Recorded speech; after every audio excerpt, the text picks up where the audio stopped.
What's the most inaccurate thing your child was ever taught in school? So my 10-year-old son Alex came home one afternoon looking completely confused. He's usually bouncing off the walls about space and planets. The kid's been obsessed since he was 5. We've spent countless nights out in the backyard with his telescope, naming constellations, watching meteor showers. He even has a signed book from Chris Hadfield, the astronaut. He knows his space facts inside and out. But that day, Alex sat at the kitchen table and quietly said, "Mom, my teacher told me the Great Wall of China is visible from space, with the naked eye."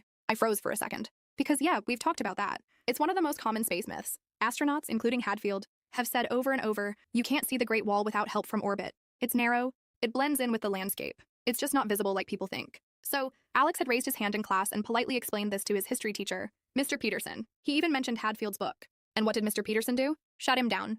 Told him, that's nonsense. It's in the textbook. I've been teaching this for 20 years.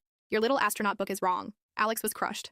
The next day, he brought in his prized book to show the passage, hoping to clear things up. Instead, Mr. Peterson confiscated it. Worse, he made Alex stand in front of the class and repeat, the Great Wall of China is visible from space, 10 times. And as punishment, he gave him a 5-page essay on respecting a teacher's knowledge. When Alex came home, he was devastated. His signed book, gone. His confidence, shattered. Now I was furious.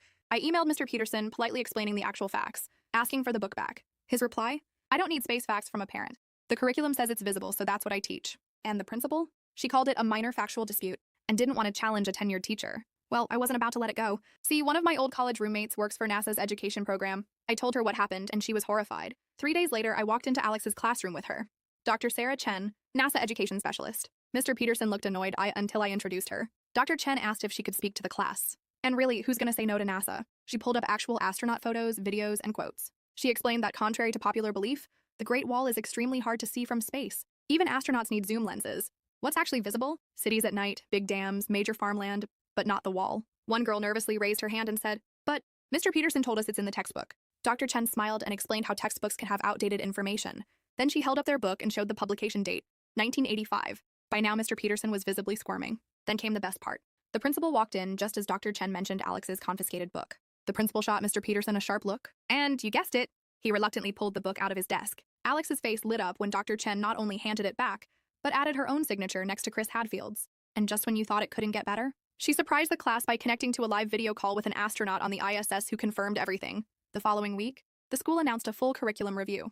Mr. Peterson was signed up for a workshop on integrating current science into his teaching. Alex's class got invited to a special NASA virtual field trip. And that signed book? It's now on display in the school library alongside a note that says, never stop learning, even if you're the teacher.